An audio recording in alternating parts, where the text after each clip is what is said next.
Number কত? 6 number মহিলা যারা সবচেয়ে বিপজ্জনক তারা, কতক্ষণ ঠিক কিনা? হট করে দেখবেন যদি বাপ মারা যায়, সন্তান মারা যায়, মাথায় ঘুমড়ি টানায়া একবারে বলে পর্দা করছে পরিপূর্ণ। আপনারা বলেন যখন কোন সুযোগ সুবিধা সন্ধানী করতে চায়, হাতের মধ্যে মোজা, হাতের মধ্যে তসবি, মাথার মধ্যে পট্টি, কি সুন্দর করিয়া সে এসে বলবে আমি কিন্তু আপনাদেরই মানুষ, আমি কিন্তু আমার কাছে একমাত্র আপনাদের সন্তান হিসেবে আছি, আপনারা আমাকে একটু ক্ষমা করবেন, মাফ করবেন। এই সকল সিলসিলা কথাগুলা বইলা সুন্দর করে যখনই এই 7 দিন পার হয়ে যায়, আর মায়া নাই দয়া নাই, আবার ধীরে ধীরে কোনটা খুলে যায়, হাতের মোজা পইরা যায়, বোরকা আর পাওয়া যায় না। এই 6 নম্বরের জ্বালা কঠিন আছে না, বিপদ আছে না নাই? নাম্বার কত? 7। যেরকম নাম্বার কত? 6 নম্বরের কথা আরো কিছু আছে। এই বলতে ওই বড় পর্যন্ত অবুট করবেন, তারপরেও সুন্দর সুন্দর মুস্কি কথা বলবেন। কথা ঠিক কিনা? এরাই কিন্তু ভাইজান বড় বড় বিশাল বিশাল কার্যকলাপ চালাবে, আর ভাববে যে এরাই বোধ হয় আমাদের সবচেয়ে কাছের মানুষ। নাম্বার হলো 7। এবার বলেন তো জাহান্নামের সংখ্যা কয়টা? জোরে কোন, নাকি আমি বনায়া বলতেছি?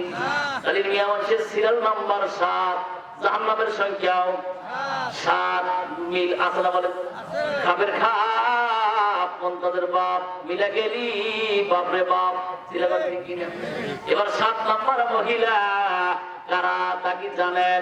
এই সমাজের সবচেয়ে বড় খারাপ কাজ করবে, মানে মাথার সাথে অন্যার মধ্যে কিছু থাকবে না, নারাই তাকবীর মানবে না, কোরআন মানবে না, হাদিস মানবে না, এরা আলেম ওলামা বলবে না, বড় বড় ফোঁটা লাগাবে, এরা বুদ্ধিজীবী সাজবে, এরাই কিন্তু আলেমদের হত্যা করার ষড়যন্ত্র পরিকল্পনা করবে।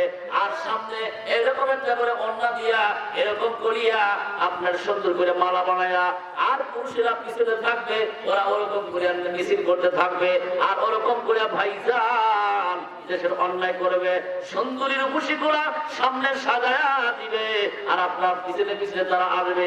এরা হচ্ছে 7 নাম্বার, এদের কোনো স্বামী নাই, এরা হলো পোস্টকটারের মিয়া, বেশ্যাখানার মিয়া, এদের সিরিয়াল নাম্বার 7। এদের সংখ্যা ভাইজান কম হোক বেশি হোক, একজন হলি এলাকাটা সবচেয়ে বড় ক্ষতিকর। আমার ভাইজান এদের যারা যন্ত্রণা কঠিন, এদের নিয়েই কিন্তু সবচেয়ে দুশ্চিন্তা।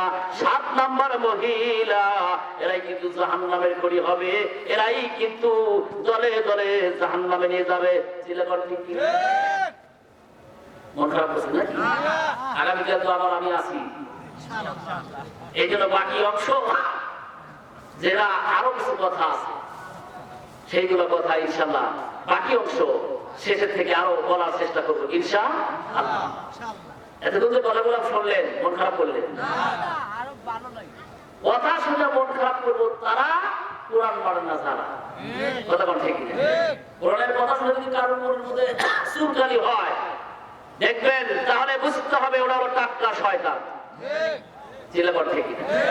আপনি এই যে বিষয়টা আছেন, আপনাদের এই এলাকার কি কারো হতে ভালো কথা আছে? কারো কি আত্মীয়? তাই কোরআনের কথা বলতে গিয়ে যদি আপনার বিপক্ষে চলে যায়, তাহলে বুঝতে হবে আমাকে তাড়াতাড়ি সংশোধন হওয়া লাগবে।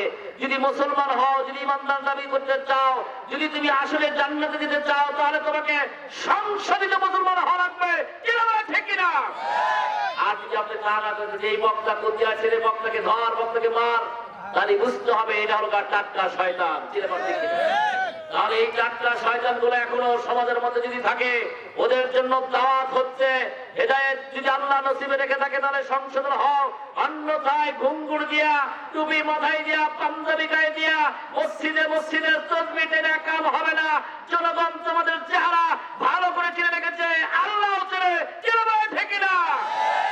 সম্মানিত ভাইরা, এই জন্য আগামী দিনে, আগামীকাল কিন্তু সেই অধ্যাপক তৈবুর রহমান আসতেছেন। চেনেন তো নাকি? অধ্যাপক তৈবুর রহমানকে নিয়ে কিন্তু অনেক বড় খেলা খেলেছিলেন। যদি কারো ফেসিবাদীর মনের মধ্যে থেকে থাকে তাহলে আপনি বুঝতে পারবেন যে আসলে সে কিন্তু সম্মানের জায়গায় আছে। কি বলেন ঠিক কিনা? আল্লাহর মেহমানদের সাথে কেউ বেয়াদবি করে কেউ কোনদিন পার পায় নাই, পাবেও না। জিলাপন ঠিক না?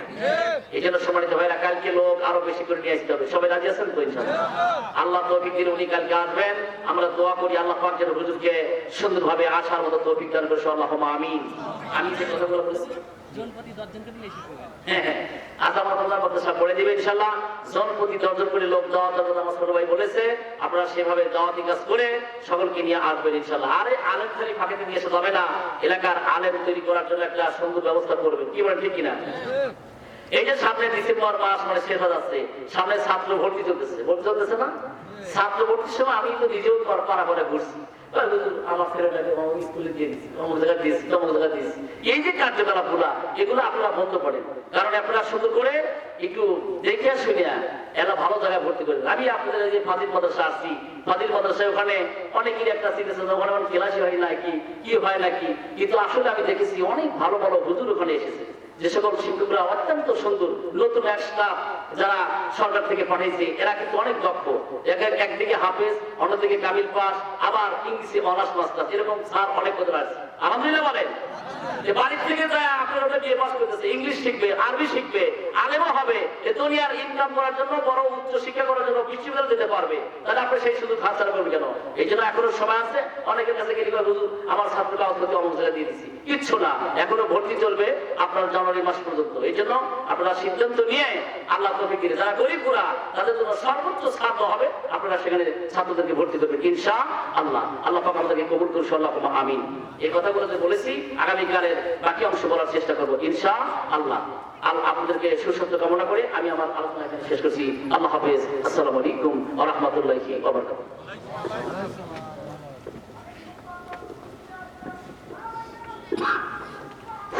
আলহামদুলিল্লাহ, আমাদের মাঝে অত্যন্ত জ্ঞানগর্ভ আলোচনা করলেন আমাদের প্রিয় মুফতি, অত্র এলাকার স্বনামধন্য একজন আলেম মাওলানা মুফতি কে এম আব্দুস সামাদ জিয়াদি সাহেব। আল্লাহ তাআলা যেন হুজুরের খেদমতকে কবুল করে নেন। আর অল্প কিছুক্ষণের মধ্যে আমাদের আজকের প্রথম রজনীর প্রধান আকর্ষণ বয়ান শুরু করবেন। তাই এখনো যে সমস্ত মুসল্লিয়ানে কেরাম প্যান্ডেলের বাইরে দোকানপাটে বসে আছেন, আপনাদের প্রতি উদাত্ত আহ্বান থাকবে, আপনারা অতি দ্রুত আমাদের প্যান্ডেলের মধ্যে এসে নিজ নিজ আসনে বসেন করুন। অনেক লোক বাইরে ঘোরাফেরা করছে, একটু ডাক দিয়ে আসে নাকি?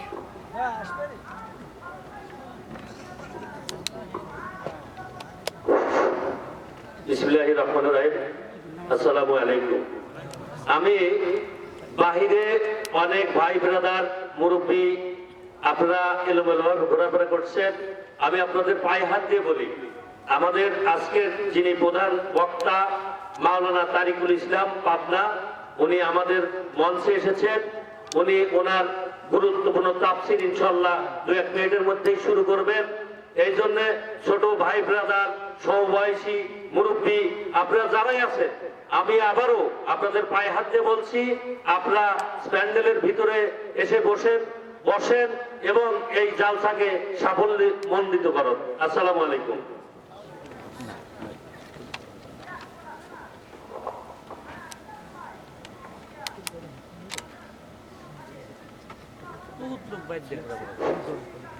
এ পর্যায়ে আপনাদের সামনে কোরআন ও হাদিসের আলোকে মূল্যবান তাফসীর পেশ করবেন বিশিষ্ট ইসলামী চিন্তাবিদ, মুফাসসিরে কোরআন, সারা বাংলায় আলোড়ন সৃষ্টিকারী মাওলানা মোহাম্মদ তারিকুল ইসলাম সাহেব।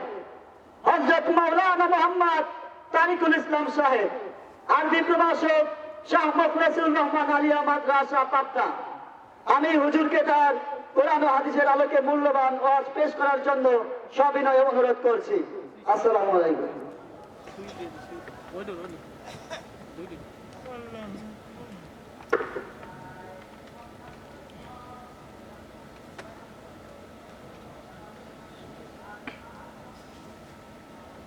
আসসালামু আলাইকুম ওয়া রাহমাতুল্লাহি ওয়া বারাকাতুহু। এই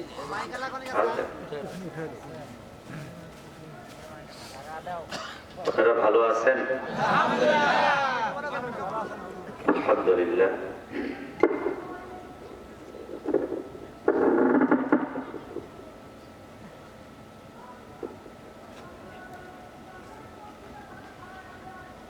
কারোর কি ছুটি লাগবে? কে কে চলে যাবেন হাত তুলে দেখুন তো। বাইরে শীত কিন্তু প্রচুর। থাকবেন তো ইনশাআল্লাহ? আলহামদুলিল্লাহ, আল্লাহ পাক আমাদের শেষ পর্যন্ত থাকার তৌফিক দান করুন। স্ল্যাবে বসা তো সম্ভব না, তাই না? ফাঁকা ফাঁকা আছে, থাকুক। জায়গা গরম হয়ে গেছে। এখন দেখেন বিচারটা আপনাদের উপর ছেড়ে দিলেন। আগে দর্শনদারি, তারপরে কোন বেশি। যদি আমার থেকে একটু এগিয়ে আসলে যদি মনে করেন ভালো হবে, তাহলে আসতে পারে। আসলে খুশি হবেন কে? তবে আপনারা যদি এগিয়ে আসেন আমি খুশি হব।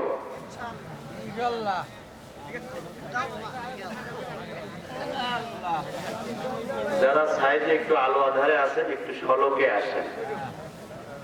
এখন আর আধারে থাকার সুযোগ নাই।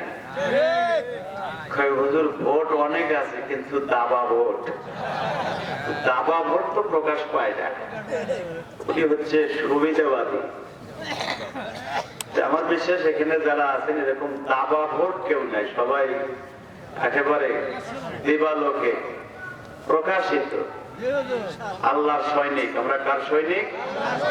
আল্লাহর সৈনিক। যারা আশেপাশে এখনো বিভিন্ন ব্যস্ততায় ঘুরছেন, মেহরবানি করে এসে বসে যান। বিশেষ করে আয়োজিত কমিটি, আমার তরুণ যুবকেরা এবং যারা টাকা পয়সাকে সমর্থন করেছেন, সুযোগ দিয়েছেন, বাড়িতে আছেন, আজকে কিছু সময় আল্লাহ